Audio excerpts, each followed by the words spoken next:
Most of us lower our standards. Why? Because who you spend time with, my friends, is who you become. Quality of your life is the quality of where you live emotionally. Like, we all have a home. Angry people find a way to get angry, even if their life doesn't have anything to be angry about. We can always find it. Sad people find a way to be sad. Caring people find a way to care for other people. So one thing you got to identify is, where are you living? What's your home? What's your habit? And then the way to change it is that when I was homeless, literally on my own, just getting started, I didn't have the internet, but I decided I had to go to a library and I had to feed my mind. And I always tell people the first stage is, weeds grow automatically. One of my teachers taught me, he said, every day stand guard at the door of your mind and feed it something good. Because if your worst enemy puts sugar in your coffee here, you're fine. If your best friend by accident trying to help you put some strychnine, you're dead. So if you feed your mind every day, 30 minutes a day of reading something, hearing something. Second, you got to strengthen your body. And the reason, Pierce, is fear is physical. Right? So is stagnation, so is numbness, so is sadness, so is rage. And when you go in and change your body by an intense workout or a run or even an intense walk and the blood's flowing through you, science has shown it instantly changes your biochemistry. And now your mind and body are working together. Third thing, all these people did in common, if you watch, they found a mission bigger than themselves. Yeah. Something that they wanted to aspire to that was worth more than their pain. And then the fourth thing is, you got to find a role model. You heard it with Nick. Almost everybody finds a role model that makes it real. Yep. When you get a role model, it becomes real to you if you get a plan, you get a goal plan, and you take massive action. And the last step, number 5, there's always somebody worse off than you are. I don't care what you've done. So if you can go help somebody worse off, it puts your life in perspective. And it also reminds you, life's not about me, it's about we. I always tell people, the secret to a great life, the secret to living is giving. And when you realize there's something in you still to give, even if you lost your legs, even if you've been through a horrific financial situation, your life can improve, but more importantly, you'll have a meaningful life because your life will contribute to other people. Decide to develop the habit right now, the habit of focusing on what's right in your world instead of what's wrong. The habit of focusing on what you do have instead of what you don't have in a situation. And as basic as that is, and as well as you know it, you gotta make it a habit. Because those habits form the chain of your ultimate character, of who you become and how you end up living your life. We've got to condition ourselves, because if we don't, we'll go back to the automatic state that most people live in today's society. The way to develop the habit is to go on a mental diet. It's that you immediately do not allow yourself to hold a negative feeling, a negative thought for 7 straight days, day and night, even when it gets tough, even when somebody disappoints you, even when you get frustrated, even when you give your all and it still turns up lousy. Listen, if all I did was rant and rave on this tape and you didn't listen to anything else I said, but you took on this 7-day challenge, you can't believe what it'll do to your life. If you get yourself in a state of certainty that this is going to work, I'm going to find the way, and if this doesn't work, I will make the way, then you tap a lot more potential.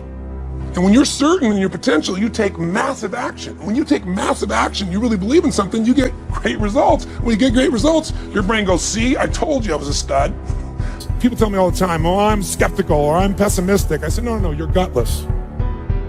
It takes no guts, it takes no courage to be a pessimist, to say it's not going to work, to try to find out what's wrong. What's wrong is always available. It's always what's right. So I'm not into positive thinking, but I am into intelligence. And intelligence says, see it as it is, don't make it worse than it is. The only way it gets better is if you can see it as it is. Don't make it worse than it is. Don't try to make it so it's impossible to change. That's not true. It's not true at all. The second mandate, I think, to changing anything in your life, to leading your life, is once you see it as it is, not worse than it is, then you got to see it better than it is. Because that's the thing that's missing from most relationships. There's no vision. I mean, without a vision, people what? Perish. And when a relationship has no vision for greater than where they are, that relationship is going downhill, if not destroyed. I believe that every relationship, every part of life, every part of a human being needs a compelling future.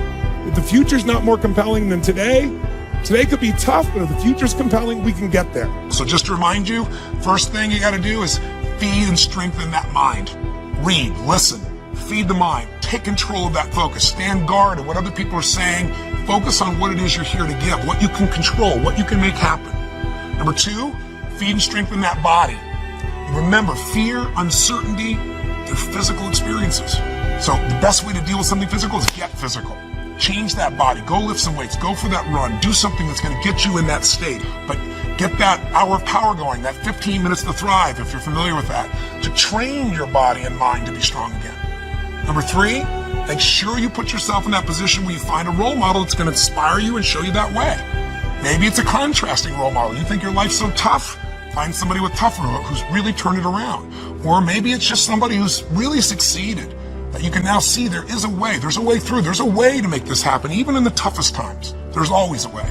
4, make sure you get yourself into action. Get a plan, take massive action. And then number 5, most importantly of all of them, feed your spirit.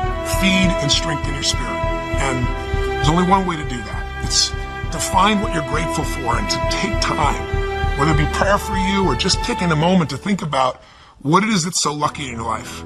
There's a rejuvenation in our spirit when we stop taking things for granted. And when most importantly, what feeds your spirit is to give, to find a way to do something for someone else who's worse off than you are.